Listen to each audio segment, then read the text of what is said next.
Assalamualaikum warahmatullahi wabarakatuh. Kali ini kami menayangkan video Gus Muhlason Rosyid. Beliau dalam tausiahnya menyampaikan kajian tasawuf dalam rangka mengisi haulnya Mbah Kiai Qasim. Silahkan teman-teman simak videonya sampai selesai.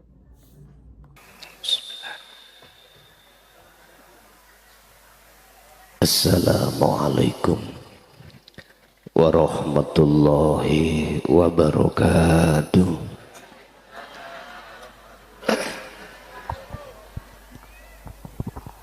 Ila hadratin Nabil Mustafa Rasulullah sallallahu alaihi wasallam wa ala alihi wa azwajihi wa dzurriyyatihi wa qurbatihi wa ahli baitihi wa ashabil kiram wa ila jami'il anbiya wal mursalin wal awliya wa syuhada wa salihin wa tabi'ina tabi'ina salihin, khususan jami'i masaya fi hadil qaryah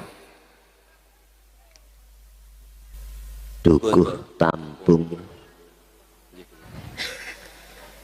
Kabupaten Kudus, wa ila abaina wa ummatina wa azdatina wa masyaikhina wa auladina wa azwajina wa dzurriyyatina wa ahli baitina wa jami'i man ta'allama fi hadzal kitab ila yaumiddin wa ghairuhum lahumul fatihah.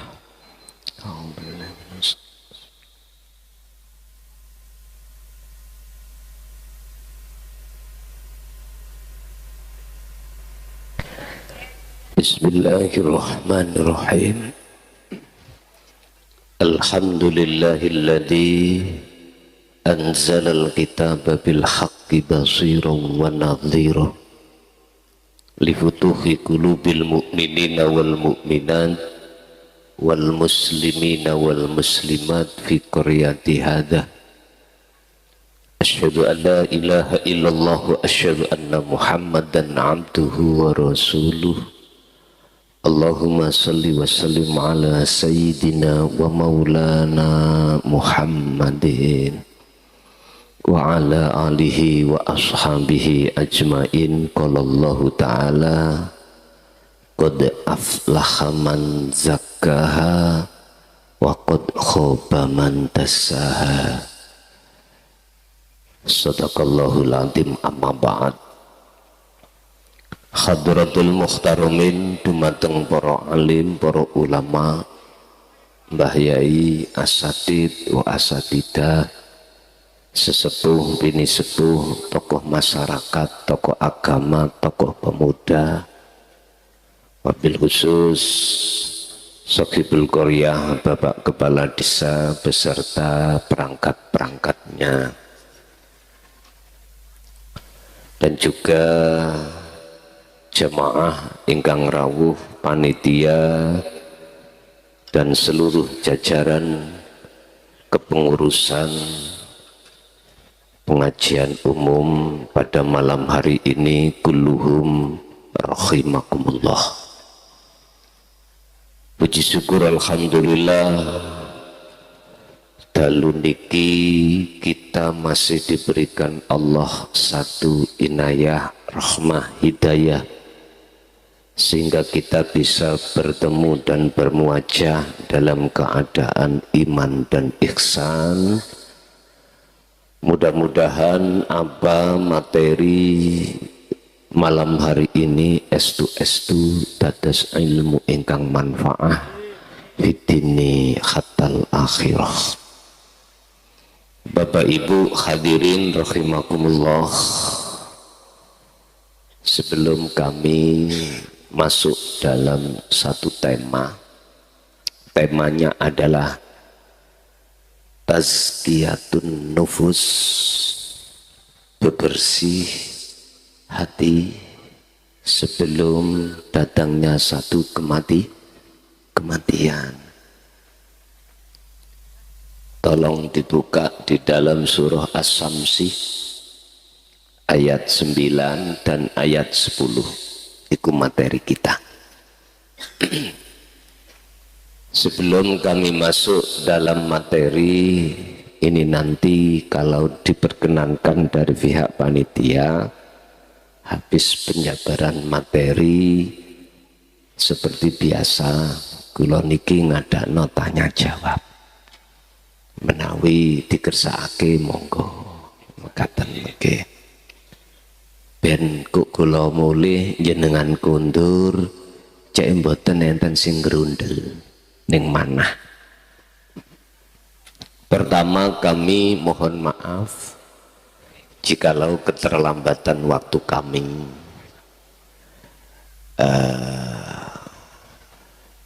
Kula kinten insyaallah nggih mboten lambat lak ngoten nggih. Pas, tapi kula biasae niku teko riyin katimbang jenengan. Tapi niku wau jenengan riyin katimbang kula. Ngapunten ingkang kathah. Kedua, sebelum kami mulai materi ini, khusus ini membahas masalah hati, sifat-sifat yang ada di dalam hati manusia seluruhnya tanpa kecuali. Itu mesti ada sifat yang Allah celah. Lah sifat-sifat yang Allah celah itu bermuara. Dalam video ini, Gus Muhlason menyampaikan dua pandangan terkait dengan nafsu. Dalam pandangan syariat disebut pohon khuldi, dan dalam pandangan hakikat disebut pohon basyariyah. Silahkan teman-teman simak videonya sampai selesai biar tidak gagal paham. Dari satu pohon yang ada di dalam hati kita masing-masing yang disebut pohon basariyah.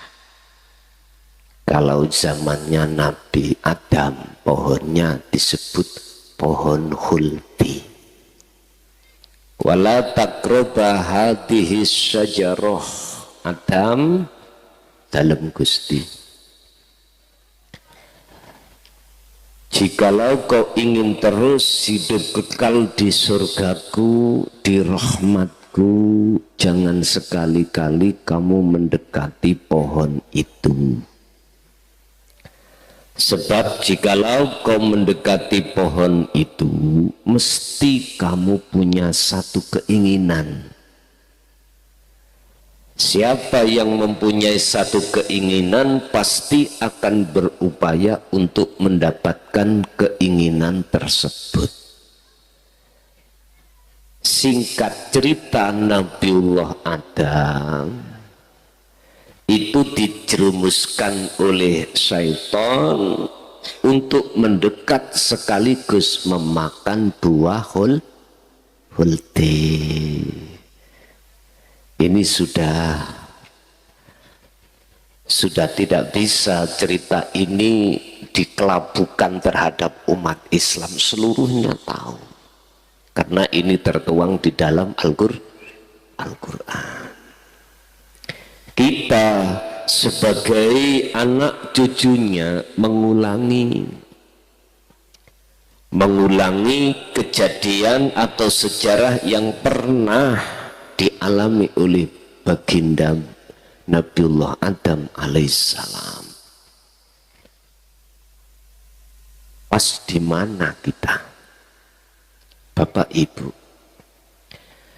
Sebelum ruh ini Allah tiupkan terhadap jasad, ruh ini sudah dibeat, sudah dijanji oleh Allah dalam surah Al-A'raf ayat 172.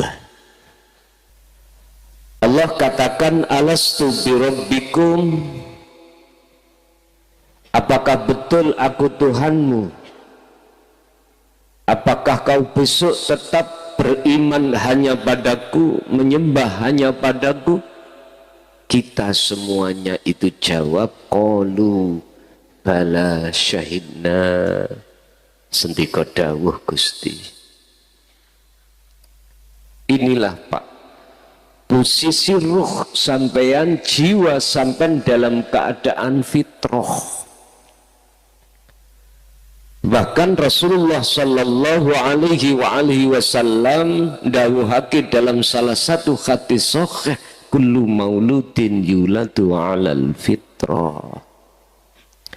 Setiap bayi yang dilahirkan baik dari seorang ibu Islami, Majusi, Nasrani, di mata Allah itu klebu ruh ingkang suci, ruh ingkang fitrah.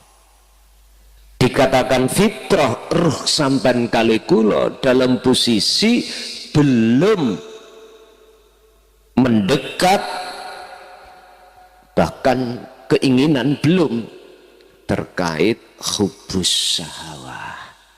Ini hub, cinta, syahwah yang ditimbulkan oleh nafsu di dalam diri. Makanya menawi wonten arek bayi belum balik nalikane sedo langsung dijamin surga. Lah ngaten nggih. Disitulah. Tapi bagi kita yang sudah melewati akil balik yang hadir ini, Masya Allah, tidak saya, tidak jenengan, ngalami seperti apa sejarah dialami oleh baginda Adam alaihissalam. Apa? Mendekat pohon yang kami sebut sebagai Sajaratul Basariyah, pohon yang nanti akan membuahkan satu buah, yang buah itulah yang akan mengotori hati kita. Akhirnya kita semakin jauh terhadap Allah. Wa zuyyina lin-nasi hubbus syahawah. Ini Pak, kita diuji oleh Allah atas kesetiaan kita terhadap Allah dari janji yang di zaman azali dulu. Lewat nafsu yang membawa hubbus syahawah, kesenangan-kesenangan yang sifatnya itu selain Allah, kesenangan yang ditimbulkan oleh nafsu di dalam diri kita masing-masing tidak ada lain kecuali kesenangan-kesenangan yang bersifatkan kehidupan duniawi. Padahal Syekh Ibnu Athaillah dawuh dalam satu makalahnya, al-kaunu zulmatun, sifate kesenangan dunia iku sebetulnya adalah menggelapkan hati. Tapi kita harus melewati sejarah alias pernah mengalami perkara-perkara alam hati kita dalam keadaan gelap gulita. Gelap. Gelapnya hati kita yang ditimbulkan oleh buah di dalam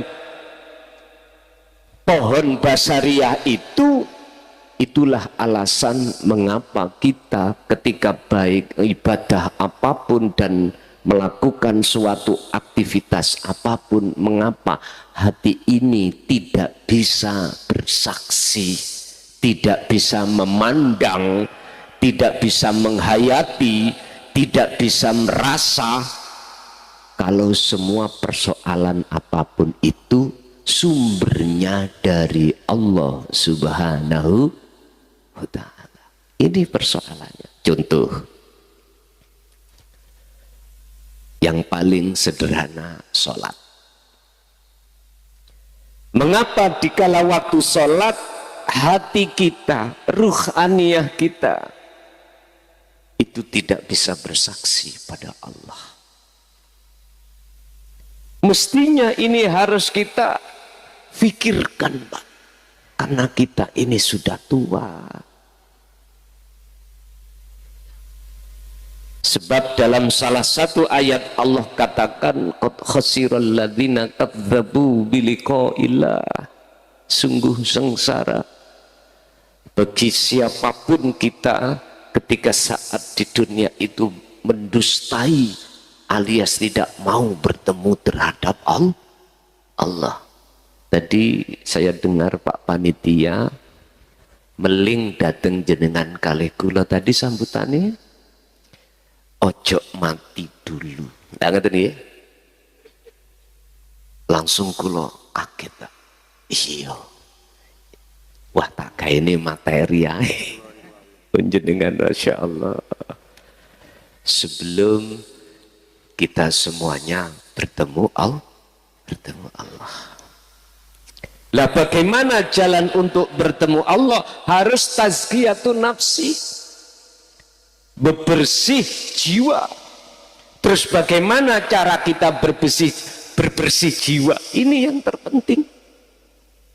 Al-Quran banyak memberikan petunjuk terhadap kita, Bapak Ibu.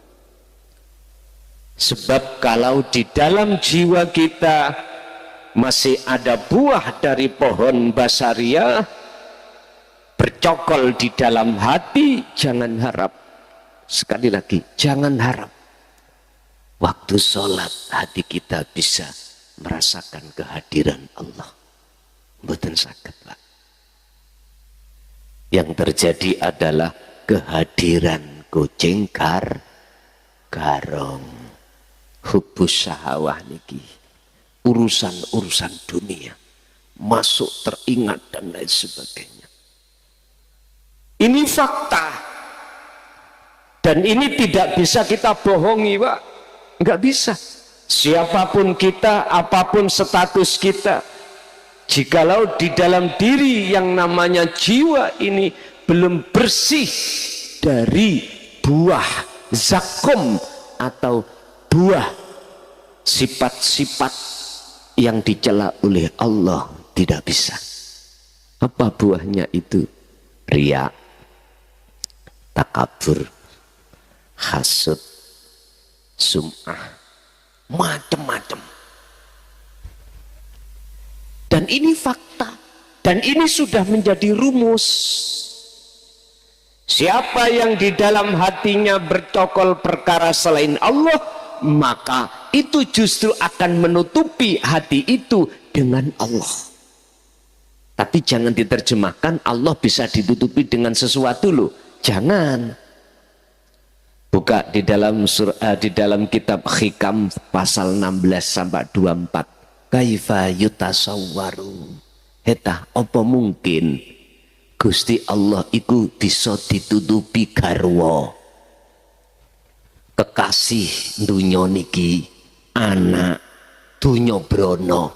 Lah wong Gusti Allah iku ning ngarepe, ning burine, ning kiwa tengene, ndukur nisor njaba jerone perkara iku.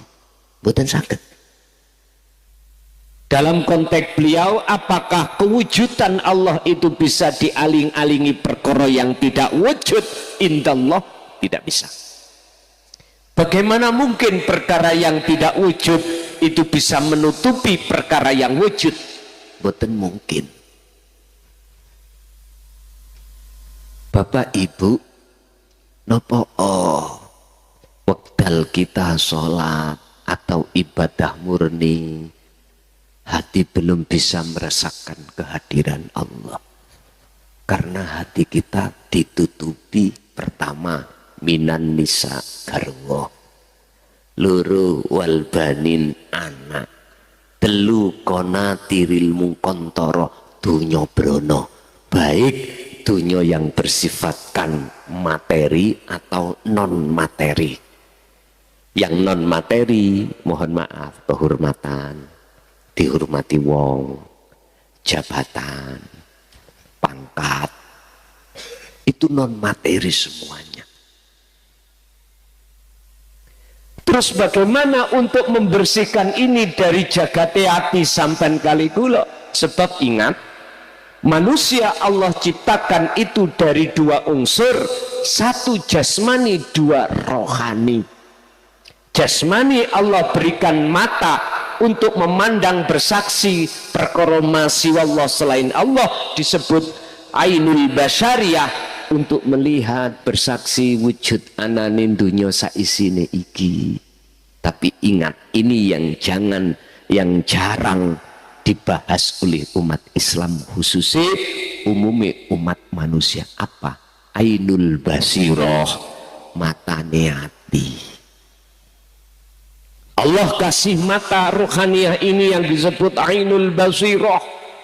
Ini yang jarang manusia untuk mengkaji. Sehingga jangan heran jikalau ainul basiroh kita dalam keadaan tertutup oleh sesuatu, akhirnya Allah terasa gelap, Allah terasa gaib, Allah terasa tiada, Allah terasa tidak nyata. Padahal sifat wajib Allah pertama, yaitu sifat nafsiyah, jatuh di sifat wujud. Nggih nambadan sallu ala Nabi Muhammad. Saged dilanjut. Masalah ngaji ini korah-korah ati niki, mumpung derung pati. Ngaten. Tapi kula memakai bahasa yang sederhana, pol. Mboten bahasa napa namine ilmiah. Ilmiah apa jenenge nika lho. Intelektual, wong kula SD gak lulus. Jadi bahasane sederhana, sing penting saged jenengan pahami, ngoten mawon. Apa langkah yang harus kita lakukan? Pertama, niki kedah sampeyan catet ning jerone ati sampeyan. Ta'alimat tauhid. Belajarlah jenengan ini risalah yang Rasulullah bawa, yang khusus risalah tauhidiyah. Hal ini Allah jelaskan di dalam surah Al-Anbiya ayat 87 ayat 25. Munculnya kalimat tauhid, la ilaha illa anta dan la ilaha illa ana, itu ada di dalam surah Al-Anbiya. Kalau la ilaha illallah dan la ilaha illahua sejak kecil jenengan kalih kula wirid nih, jenengan kalih kula pelajari, tidak ada Tuhan yang wajib disembah kecuali Allah. Itu kita mengenal Allah dari sisi nama. La ilaha illahua, kita mengenal Allah dari sisi sifat. Sekarang malam hari ini saya akan membuka pengenalan diri terhadap Allah dari sisi zat dan wujudnya. Mohon maaf, karena yang bisa membersihkan kotoran hati namun Gusti Allah. Bukan sakit kita itu. Sehingga walaupun judulnya itu adalah tazkiyatun nufus, bebersih diri, itu sebetulnya kita adalah takarrub, mendekatkan diri kepada Allah untuk bertemu supaya kotoran hati ini Allah bersihkan. Bukan kita yang membersihkan, nggak bisa, Pak. Ingat, ainul basirah, mata ruhaniyah hati kita, Allah perintahkan fungsinya untuk bersaksi hanya pada Allah, tidak pada lainnya. Makanya di dalam tauhid pertama itu la ilaha illallah, ya, itu kan kita dibimbing lewat syahadat asyhadu, aku bersaksi, aku melihat, aku beriman, Aku memandang terhadap siapa? Illallah. Biar betul-betul benar syahadat sampean kali kula, tidak hanya secara bil lisan, akan tetapi juga bil qalbi, hati juga begitu. Ini maksudnya seperti itu. Pertama, kita harus ta'alimal tauhid. Kita harus belajar ilmu untuk mengesahkan Allah. Itu ilmu tauhid. Namanya ilmu tauhid itu ilmu untuk mengesahkan datang Gusti Allah. Apa sih mengesahkan? Menunggalkan dari semua suhudul wahda fil kasroh, dari semua wujud-wujud apa bentuknya alam yang banyak ini, kita jadikan satu menjadi wujud kang sejati. Ya bingung iki si ngeten, tak buka edisi ya gak bingung. Ayat wallahu khalaqakum wa ma ta'malun, hadis la haula wala quwata illa billah. Intine kita makhluk manusia khususnya asale kan boten wonten. Lek ngoten nggih, koyoke ana sebab di ono diwontenkan Gusti Allah. Oke. Kedudukan la haula wala quwata, kita itu sebagai manusia tidak bisa punya sifat wujud, tidak punya sifat kekuatan, tidak bisa punya untuk melakukan ini dan itu. Semua itu terjadi semata-mata illa bil, berarti kita iku duduk sopo-sopo yura iso opo. Nah, pun niki dasar nggih. Niki sifat kita sebagai manusia. Tapi lantas mengapa kita kok di dalam hati merasa iso opo-opo? Lah ngoten nggih. Saged nopo-nopo dan merasa kita wujud.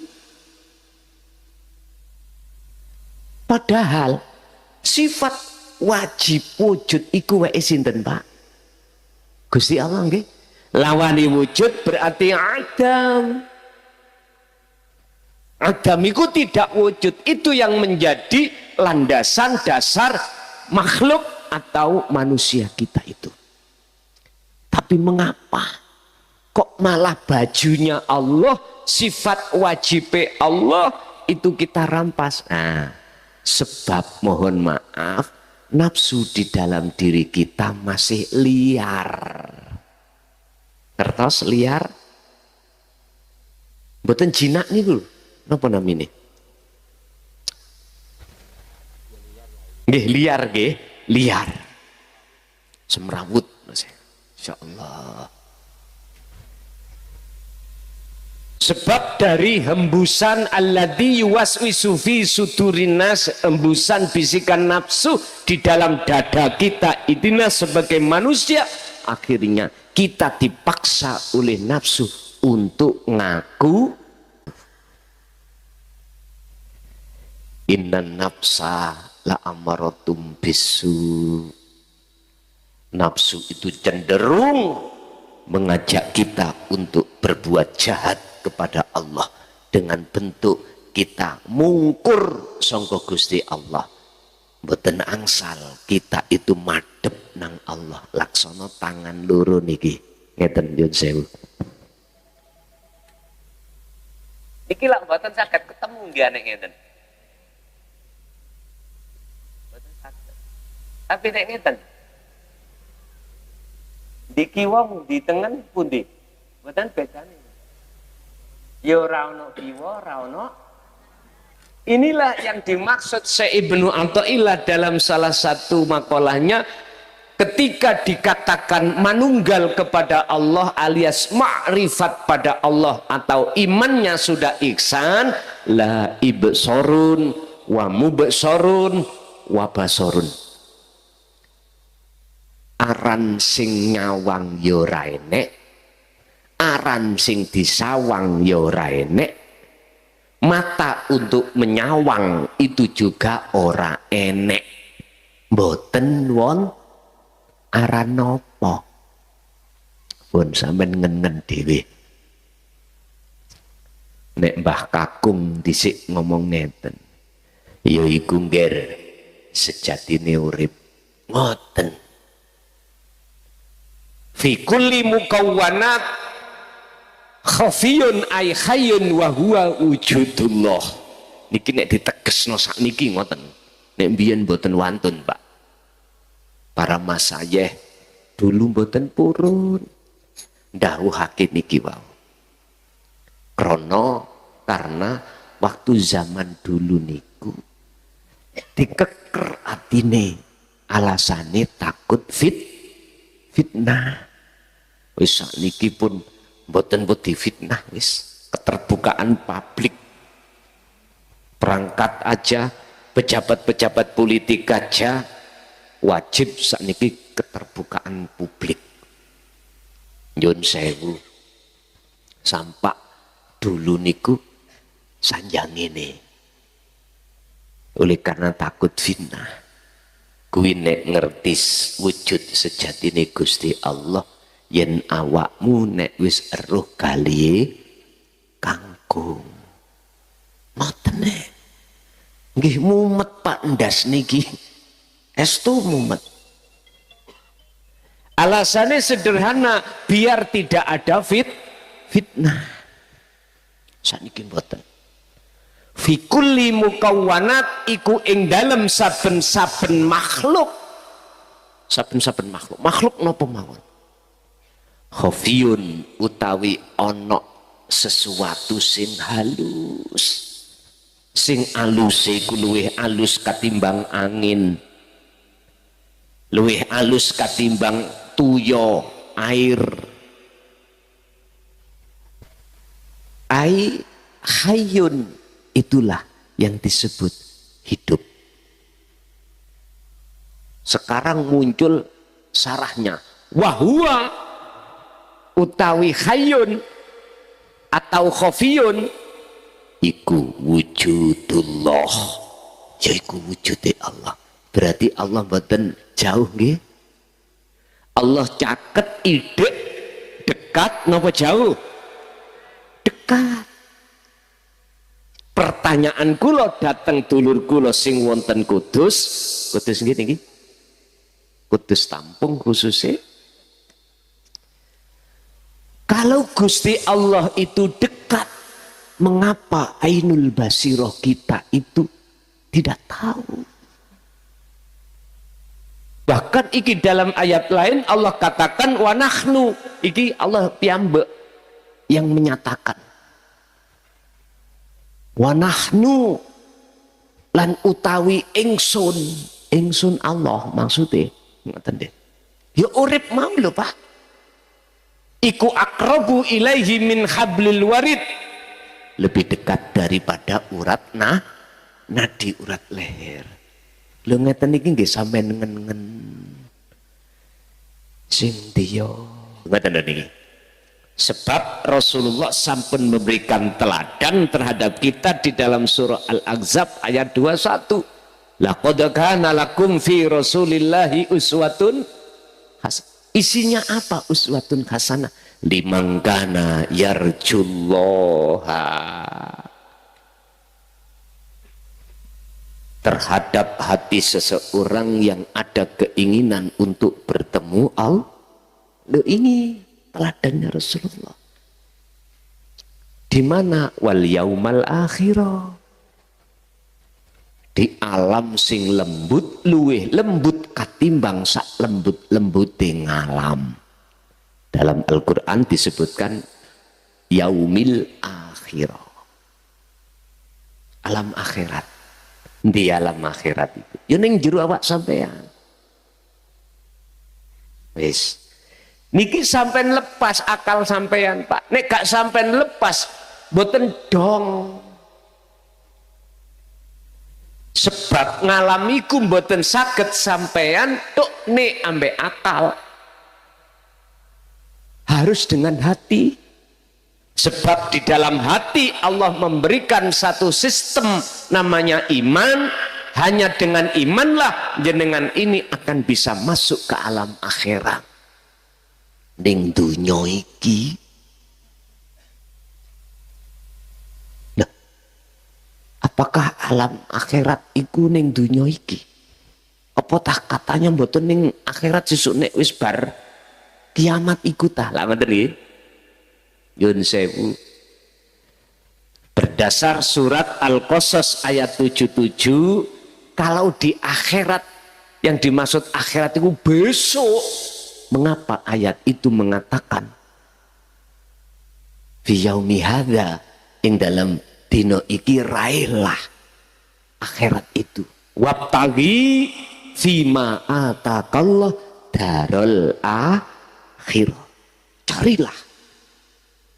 Carilah ketika kita di dunia ini apa yang telah Allah anugerahkan terhadap kita, yaitu alam akhirat,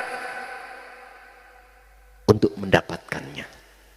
Berarti ning dunya iki Bapak Ibu jenengan iki diperintahkan Allah untuk melebet ning alam akhirat. Tapi syaratnya gak boleh wonten perkara selain Allah dalam hati. Makanya kita harus tazkiyatun nafsi. Tadi belajarlah pertama ilmu tentang bagaimana cara untuk mengesahkan Allah. Sebab semua apa yang ada di makhluk hidup itu namung tunggal. Kata sila kata urip ning si asib si cilak ngoten nggih. Kaya Gusti Allah iku wakeh. Tapi sejatine iku ahad. Ilahukum ilahu wahid.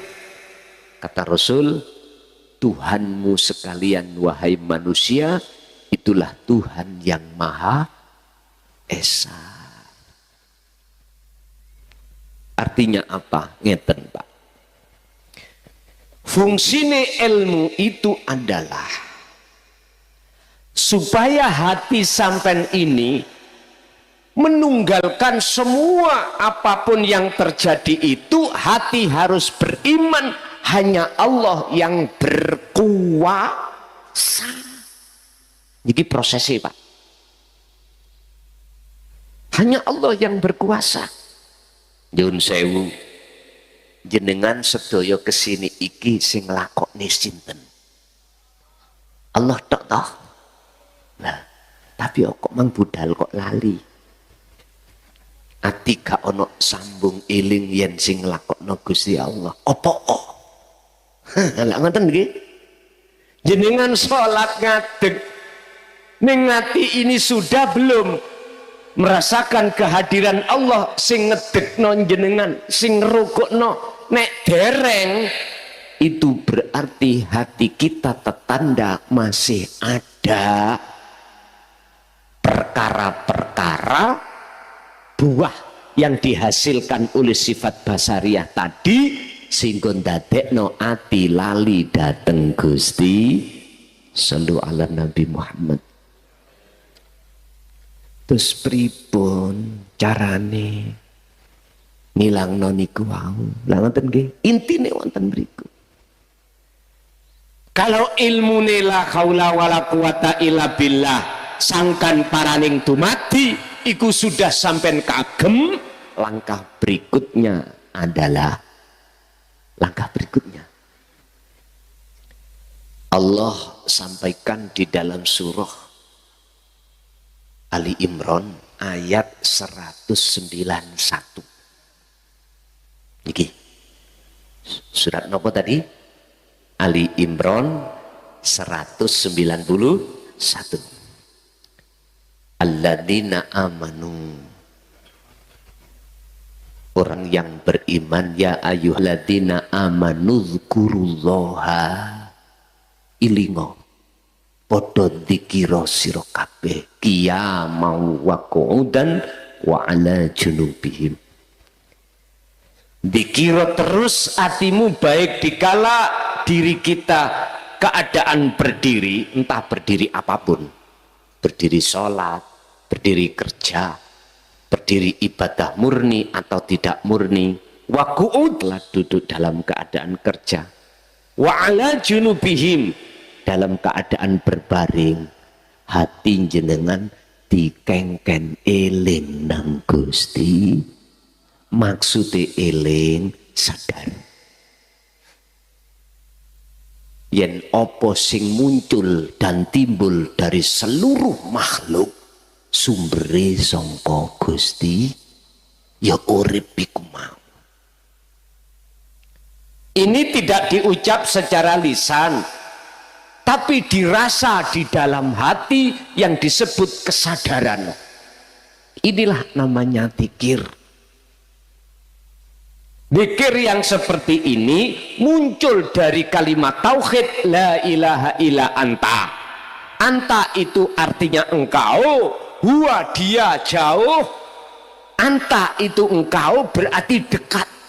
Akhirnya dalam hati sampean merasa selalu Allah itu dekat. Wis niki kita dini ngoten. Akhirnya hati sampean kalih kula niki selalu merasa dilihat Allah, selalu merasa digerakne dening Gusti. Nggih niki namanya makom muraqabah. Makom sing wis Allah itu terasa dekat. Nek Kanjeng Rasul memberikan takrif tentang ihsan anta budallaha ka'annaka lahu taroh. Jikalau kau belum bisa melihat seakan-akan wujudnya Allah, ya kamu harus merasa selalu dilihat dening Gusti sallallahu alaihi Nabi Muhammad. Niki hadis sahih. Itulah yang disebut muraqabah. Muraqabah. Dulur-dulur thariqah lewat dzikir yang dibimbing dening para mursyid itu sebetulnya tujuannya adalah untuk masuk di dalam alam muraqabah atau makom muraqabah. Makom selalu dekat pada Allah. Loh, proses inilah Bapak Ibu yang kumaksud tazkiyah. Proses inilah Bapak Ibu yang hati manusia sedikit demi sedikit lama kelamaan sifat-sifat sing di Allah celah, hasud, riya, takabur, Allah bersihkan. Kadang-kadang ibu nek dikasih blonjo Gusti Allah dikasih blonjo garwane kurang akeh titik ngono ae ngelonyor. Tahu ngelonyor? Pure sakwulan dikasih blonjo namung 500.000. Cukup napa mboten, Bu? Ngoten niku ning ati njenengan pripun? Tukokno uyahe, ngoten nggih. Ayo kembali ke asal kita. Kita la haula wala quwat. Garwa maringi hanya 500 satu bulan. Iku nek gak digerakno Allah memberikan 500, bisakah garwa memberikan? Boten saged. Ibu nggih ngoten. Masa gak kate iwak karena 500 uyah tok. Tapi ambek muring-muring nang boten jenengan.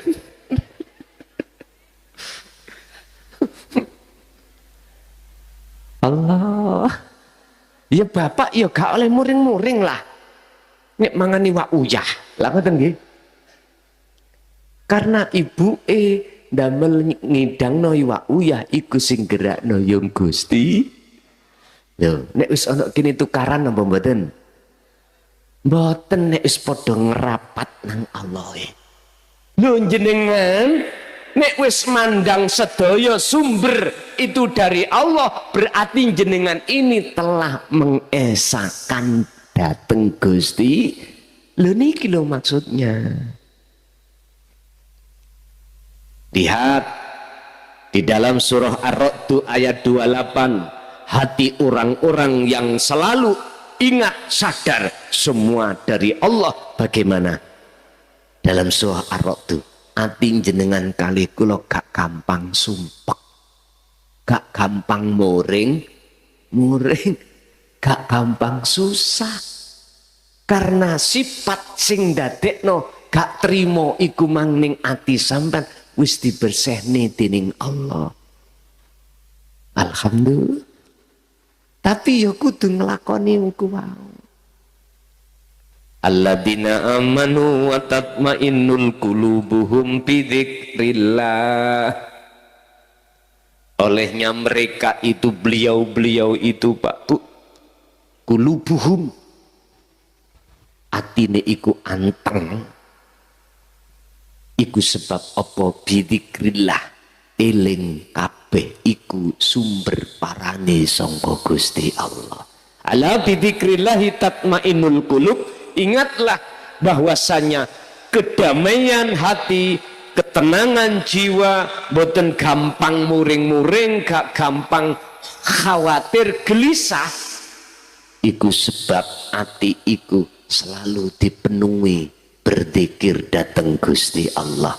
Ingkang kula maksud zikir di sini adalah zikir yang muncul dari kalimat tauhid la ilaha illa anta. Artinya Allah sudah terasa dekat, hati sampean sudah sadar semua apa yang terjadi sumber datangnya dari Allah.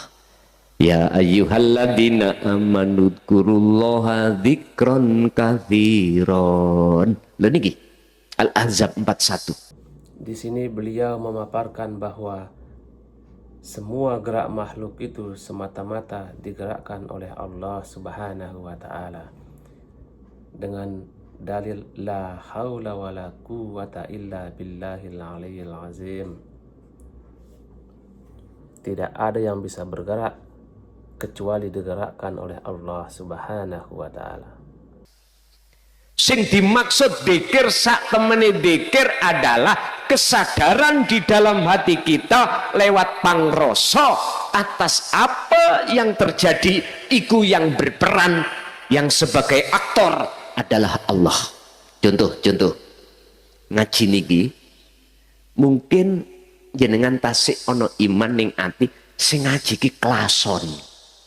Nggih, kula niki namine mukhlason. Ono sing nyeluk klakson, ono sing nyeluk bel.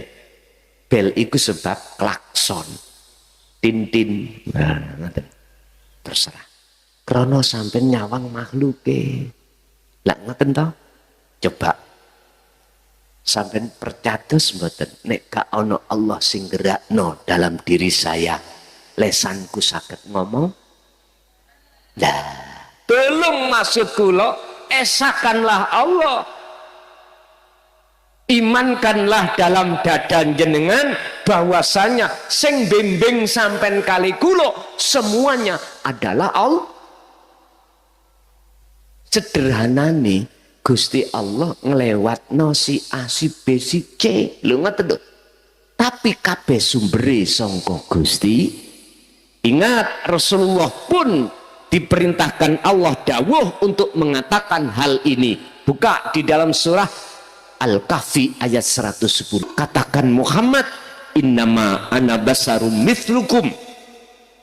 Apa yang dikatakan Rasulullah?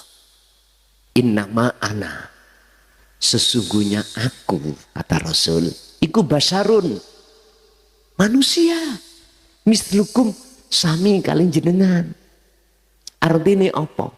Sesama makhluk kita sifati itu la haula wala quwata. Bisa nih muncul apa-apa dalam diri kita semata-mata illa billah. Maksud kula Pak, ati sampen duduk noteng mriku. Nggih niki sing tak maksud dzikron katsiron. Perbanyaklah setiap saat dan waktu, setiap aktivitas apapun, hati iku sadar kalau semua yang memperlakukan hanyalah Allah. Nek sudah ada di sini berarti jenengan iki ngagem makom namanya makom muraqabah. Coba sampean buktekno ing dalam waktu sholat nek mboten ati anteng khusyuk ketoken guluku estu iki Quran sampean kalau tidak menemukan kekhuduran kekhusyuan dalam sholat nyun sewu ketoken guluku wis mboten tanggung-tanggung niki ketoken gulu kari sing takon mburi gulu nisar apa gulu ndukur ya sembarang saenak penuh sebab Quran ini ngoten lho Pak. Buka dalam surah Al-Baqarah 238 khafidu ala sholawah ini khusus ngebabna sholat wassolatil wusta wa qumu lillahi qanitin ay khasiin kekhusyuan dalam sholat pertemuan terhadap Allah di dalam sholat ikut terjadi manakala jenengan ini tidak hanya menjaga as-sholawah niki jamak Pak berarti artinya ay as-sholatul maktubah sholat 5 waktu berarti iki perilaku jasmani tapi ayatnya gak berhenti di situ was-sholatil wusta sholat gaim iku sampean trapno pisan ati sampean berdekir gile sing tak maksud iki trapno pisan di dalam sholat sehingga ketika jenengan melakukan sholat secara fisik hati sampean merasa kehadiran Allah disinilah letak kebukae alam muraqabah kebukanya alam terasa dekat Allah terhadap kita kalau sudah ada di sini mohon maaf nek diterus no mesti gendeng kentir begini sampean wedi gendeng badan pun sampean pilih luweh apik endi ati gendeng ambek Allah ambek gendeng bojone wong ayo pilih yo halo jelas apik gendeng dateng Gusti bukan terus akal sampean melok gendeng ngame-ngame itu ndak gendenge ati karena rasa tresno rindu ingin bertemu Allah ati sampai no dilalekno Allah tentang masalah sakliyane Gusti termasuk garwa ayu kaya apa garwa sampean waktu posisi sampean wonten mriku lali wis ra kanggo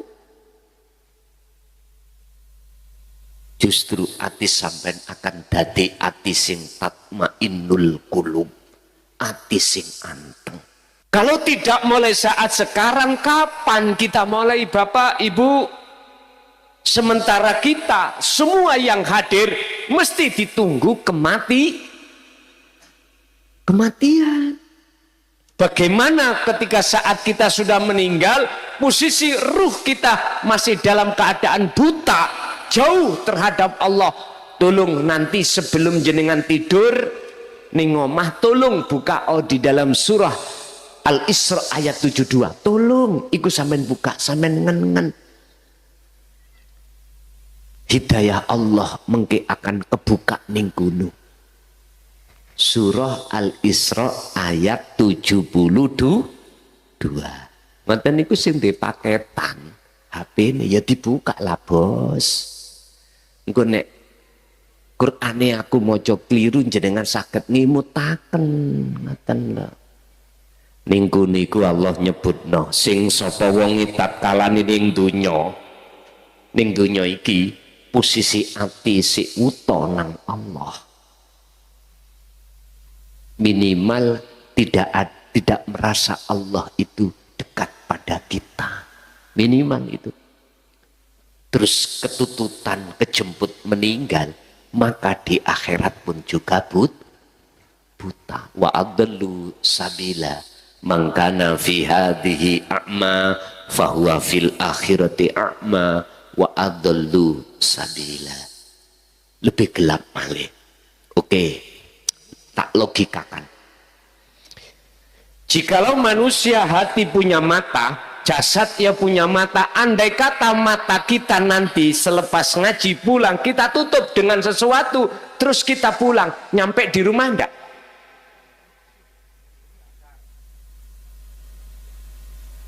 Kecemplung kali mboten? Iku logikanya loh Pak. Logikanya seperti itu.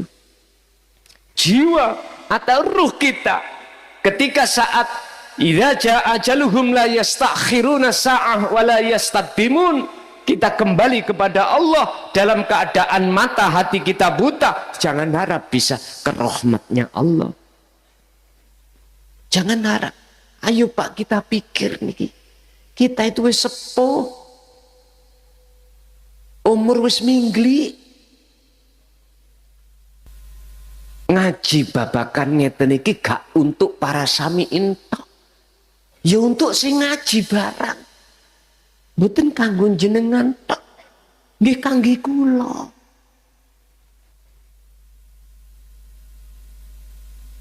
Bapak Ibu hadirin, langkah kedua untuk membersihkan perkara yang menutupi hati kita adalah kita harus terus menerus berzikir, ingat, sadar terhadap Allah. Pun kalau ini sudah jenengan lakukan, yang ketiga, yang terakhir, yang ketiga, apa yang harus kita lakukan? Istiqomah.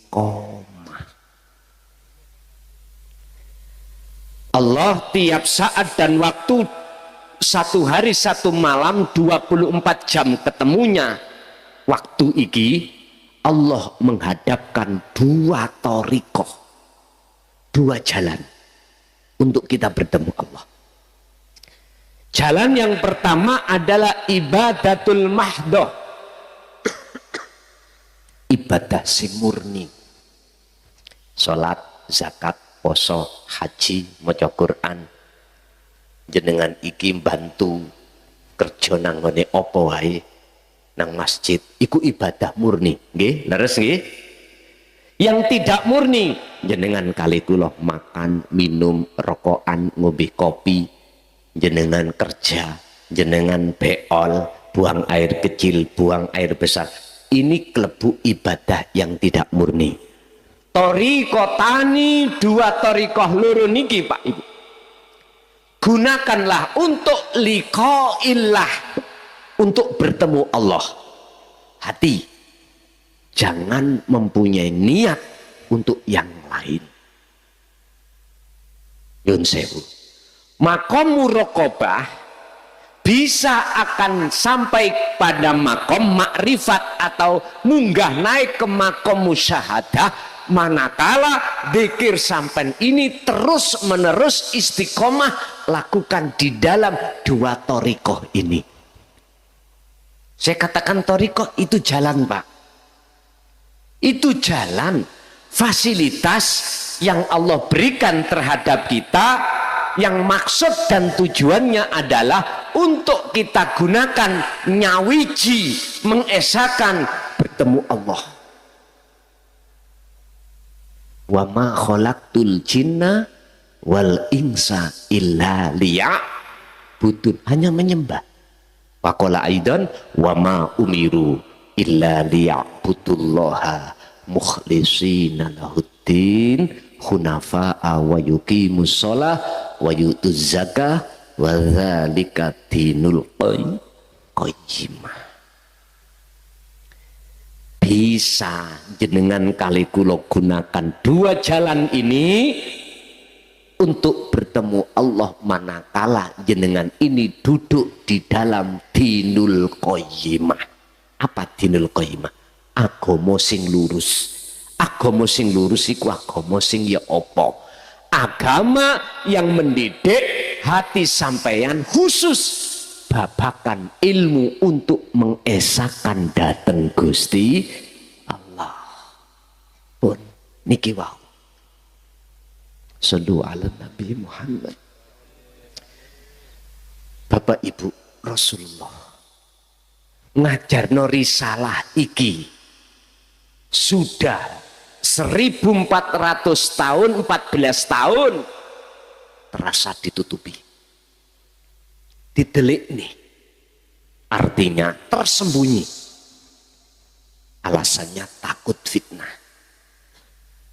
sehingga yang diketokno sing digebiar di tengah umum iku risalah syariah, sementara risalah hakikiyah itu oleh karena terasa khawatir jadi fitnah, terasa disembunyikan. Padahal inilah inti daripada wahyu Allah yang setiap rasul itu emban bawa. Al-Anbiya 25 Allah katakan, wa ma arsalna min qablika mir rasulin illa nuhi ilaihi annahu la ilaha illa ana fa'budun. Mboten antawis ana Muhammad, tidak pernah aku Allah mengutus utusan sebelummu termasuk dirimu kecuali wajib mengemban dan menyampaikan, memahamkan kalimat tauhid la ilaha illa ana ini supaya hambaku bisa mengesahkan aku. Ini Pak, mana dibuka? Secara umum lebih-lebih jarang Pak. Di pondok pun jikalau toh ada mesti secara diam. Ya Allah, sekarang wis zamane keterbukaan publik Pak, wis ora tebe ngaling-ngaling. Contoh nih kula niki nyampe wis pahit getirnya perjuangan menyampaikan ini. Cara wong milih ngeten, lha apa atik ngono dilokno wong. Ngoten. Pahit Pak. Kami pun mohon maaf sudah ngalami dicaci, dimaki, bahkan disesatkan, bahkan diusir. Tibone terakhir saya di penjara 3 tahun. Lah ampun sih. Tapi tidak akan menjadikan saya mundur ke belakang, tetap maju ke depan. Urusan mati, saiki mati suk yo kabeh sing sugih bakal mati mboten, sing duwe jabatan bakal mati mboten, mati.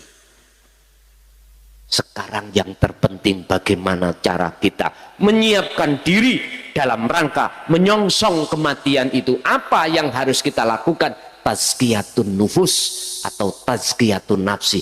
Ayo bebersih hati dari kotoran-kotoran hati ini yang menghalangi hati terhadap Allah, supaya sholat sampai iso khusyuk, supaya laku ibadah sampai kali kula sedaya iku ben di mata Allah ikut ternilai. Mudah-mudahan semua apa yang Allah kehendaki dalam malam hari ini lewat ilmu ini sebagai tetanda jenengan kali kula saged nampa hidayah Allah Subhanahu wa taala, sehingga kita sedaya ingkang rawuh sebelum kematian ati jenengan wis boten wuta, boten gelap datang Allah Subhanahu wa taala.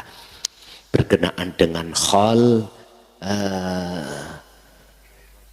Mbah Yai Qasim niki mempunyai alamat. Napa alamate? Tandane napa?